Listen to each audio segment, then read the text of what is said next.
नमस्कार दोस्तों, motivational story अड्डा में आपका स्वागत है। सुनिए मुंशी प्रेमचंद की कहानी यही मेरा वतन। आज मेरे लिए बड़ी खुशी का दिन है। पूरे 60 बरस के बाद मुझे अपने प्यारे वतन का दर्शन फिर नसीब हुआ। जिस वक्त मैं अपने प्यारे देश से विदा हुआ था और किस्मत मुझे पश्चिम की तरफ ले चली, मेरी उठती जवानी थी। मेरी रगों में ताजा खून दौड़ता था और सीना उमंगों और बड़े बड़े इरादों से भरा हुआ था। मुझे प्यारे हिंदुस्तान से किसी जालिम की सख्तियों और इंसाफ के जबरदस्त हाथों ने अलग नहीं किया था।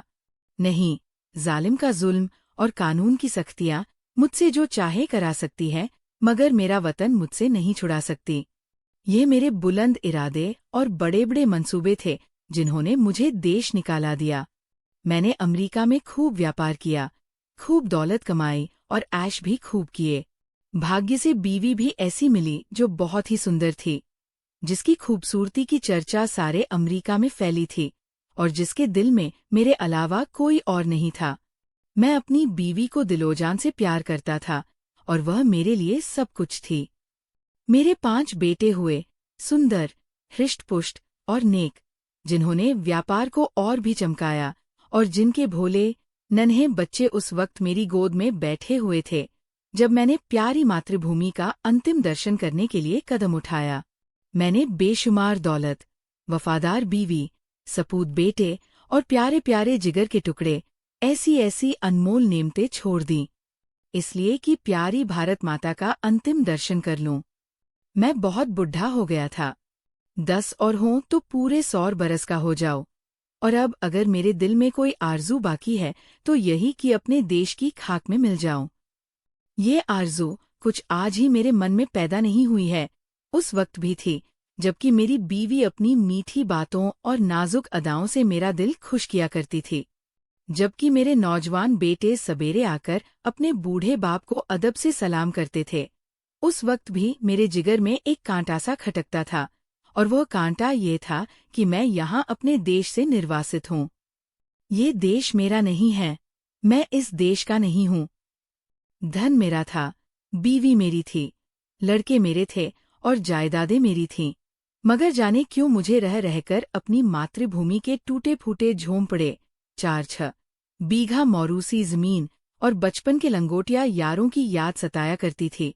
और अक्सर खुशियों की धूमधाम में भी ये ख्याल चुटकी लिया करता कि काश अपने देश में होता। मगर जिस वक्त बम्बई में जहाज से उतरा और काले कोट पतलून पहने टूटी फूटी अंग्रेजी बोलते मल्लाह देखे, फिर अंग्रेजी दुकानें और मोटर गाड़ियां नजर आईं, फिर रबड़ वाले पहियों और मुंह में चुरुट दाबे आदमियों से मुठभेड़ हुई, फिर रेल का स्टेशन और रेल पर सवार होकर अपने गांव को चला, प्यारे गांव को जो हरी भरी पहाड़ियों के बीच में आबाद था, तो मेरी आंखों में आंसू भर आए।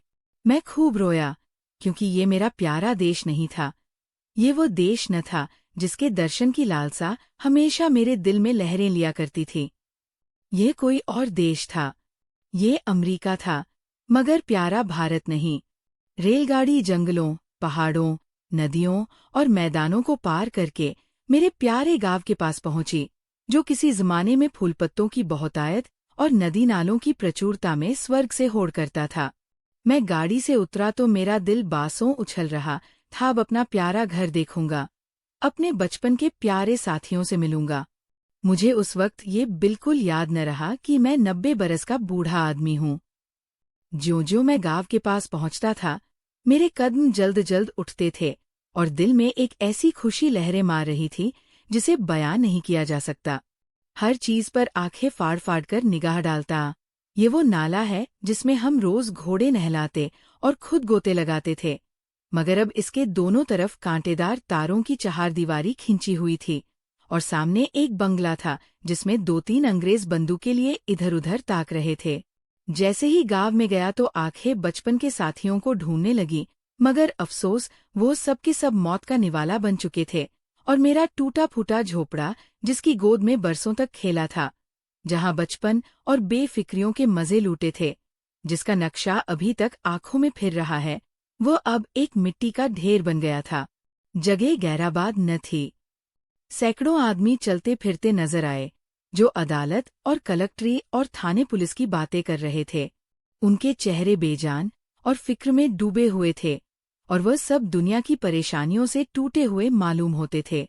मेरे साथियों के से हृष्ट-पुष्ट, सुंदर, गोरे चिट्टे नौजवान कहीं न दिखाई दिए। वह अखाड़ा जिसकी मेरे हाथों ने बुनियाद डाली थी, वहां अब एक टूटा-फूटा स्कूल था, और उसमें गिनती के बीमार शक्ल सूरत के बच्चे जिनके चेहरों पर भूख लिखी थी, चिथड़े लगाए बैठे ऊँग रहे थे।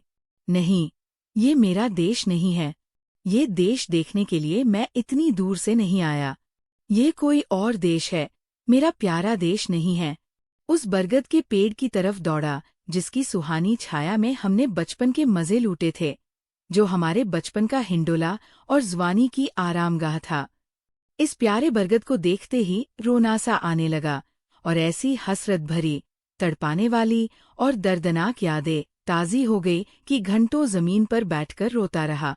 यही प्यारा बरगद है जिसकी फुंगियों पर हम चढ़ जाते थे, जिसकी जटाएं हमारा झूला थी, और जिसके फल हमें सारी दुनिया की मिठाइयों से ज्यादा मजेदार और मीठे मालूम होते थे।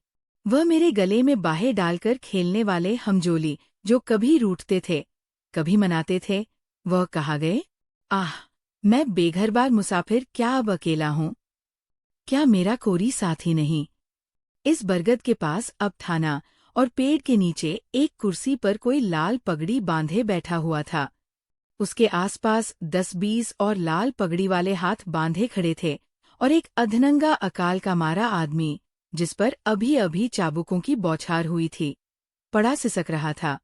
मुझे ख्याल आया, ये मेरा प्यारा देश नहीं है, ये कोई और देश है, ये यूरोप है, अमरीका है, मगर मेरा प्यारा देश नहीं है, हरगिज नहीं।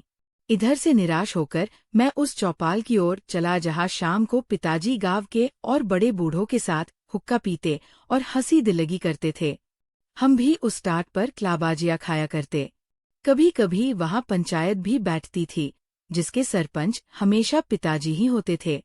इसी चौपाल से लगी हुई एक गौशाला थी, जहाँ गांव भर की गायें रखी जाती थी, और हम यही बछड़ों के साथ कुलेले किया करते थे। अफसोस, अब इस चौपाल का पता न था। वहाँ अब गांव के टीका लगाने का स्टेशन और एक डाकखाना था। उन दिनों इसी चौपाल से लगा हुआ एक कोल्हाड़ा था, जहाँ जाड़े के दिनों में ऊख पेरी जाती थी, और गुड़ की महक से दिमाग तर हो जाता था। हम और हमारे हमजोली घंटों गंडेरियों के इंतजार में बैठे रहते थे, और गंडेरिया काटने वाले मजदूरों के हाथों की तेजी पर अचरज करते थे, जहाँ सैकड़ों बार मैंने कच्चा रस और पक्का दूध मिलाकर पिया था। यहाँ आसपास के घरों से औरतें और बच्चे अपने अपने घड़े लेकर आते और उन्हें रस से भरवाकर ले जाते।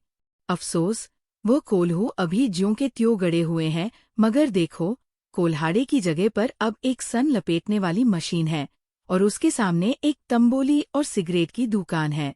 इन दिल को छलनी करने वाले दृश्यों से दुखी होकर मैंने एक आदमी से, जो सूरत से शरीफ नजर आता था, कहा, बाबा, मैं परदेशी मुसाफिर हूँ, रात भर पड़े रहने के लिए मुझे जगह दे दो।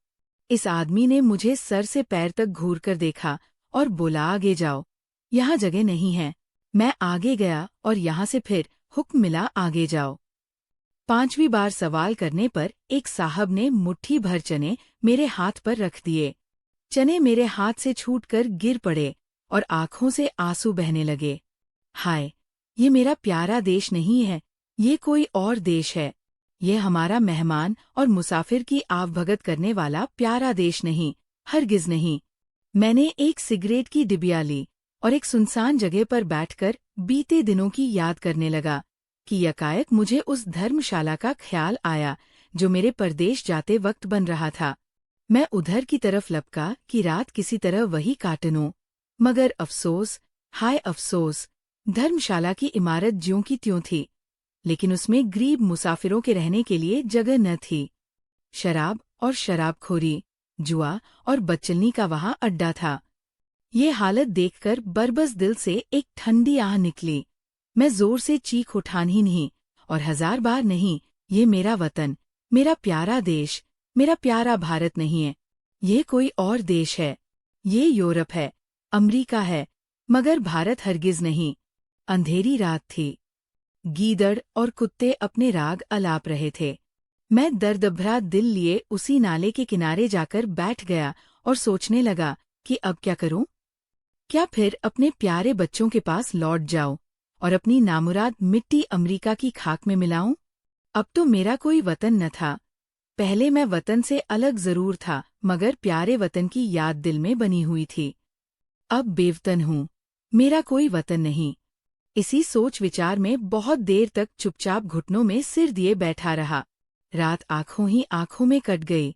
घड़ियाल ने 3 बजाए और किसी के गाने की आवाज कानों में आई। दिल ने गुदगुदाया, ये तो वतन का नगमा है, अपने देश का राग है। मैं झट उठ खड़ा हुआ। क्या देखता हूँ कि 15-20 औरतें, बूढ़ी, कमजोर, सफेद धोतियां पहने, हाथों में लोटे लिए स्नान को जा रही हैं और गाती जाती है, प्रभु, मेरे अवगुण चित न धरो। इस मादक और तड़पा देने वाले राग से मेरे दिल की जो हालत हुई उसका बयान करना मुश्किल है। मैंने अमरीका की चंचल से चंचल, हंसमुख से हंसमुख सुंदरियों की आलाप सुनी थी और उनकी ज़बानों से मोहब्बत और प्यार के बोल सुने थे जो मोहक गीतों से भी ज्यादा मीठे थे। मैंने प्यारे बच्चों के अधूरे बोलों और तोतली बानी का आनंद उठाया था। मैंने सुरीली चिड़ियों का चहचहाना सुना था। मगर जो लुत्फ, जो मज़ा, जो आनंद मुझे गीत में आया वह जिंदगी में कभी और हासिल न हुआ था। मैंने खुद गुनगुनाना शुरू किया, प्रभु, मेरे अवगुण चित न धरो। तन्मय हो रहा था कि फिर मुझे बहुत से आदमियों की बोलचाल सुनाई पड़ी और कुछ लोग हाथों में पीतल के कमंडल लिए शिव शिव, हर हर गंगे गंगे, नारायण नारायण कहते हुए दिखाई दिए। मेरे दिल ने फिर गुदगुदाया, ये तो मेरे देश प्यारे देश की बातें हैं।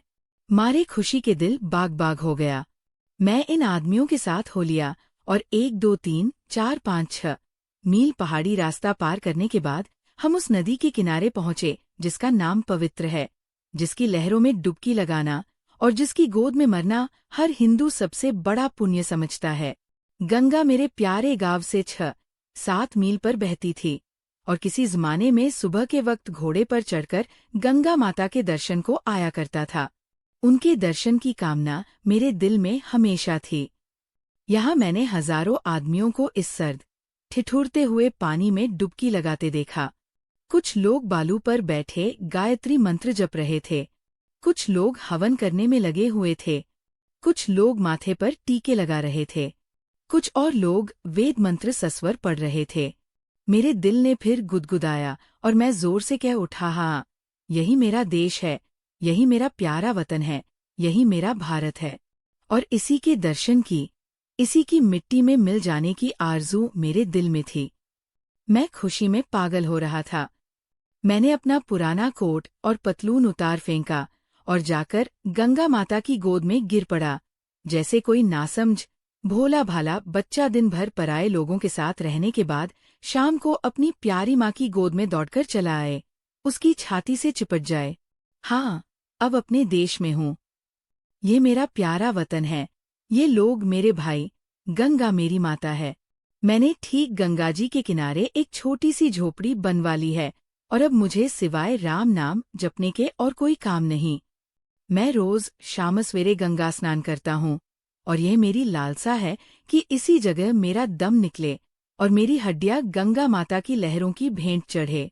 मेरे लड़के और मेरी बीवी मुझे बार बार बुलाते हैं, मगर अब मैं ये गंगा का किनारा और ये प्यारा देश छोड़कर वहां नहीं जा सकता। मैं अपनी मिट्टी गंगा जी को सौंपूंगा। अब दुनिया की कोई इच्छा, कोई आकांक्षा मुझे यहाँ से नहीं हटा सकती, क्योंकि ये मेरा प्यारा देश, मेरी प्यारी मातृभूमि है और मेरी लालसा है कि मैं अपने देश में मरूं। धन्यवाद।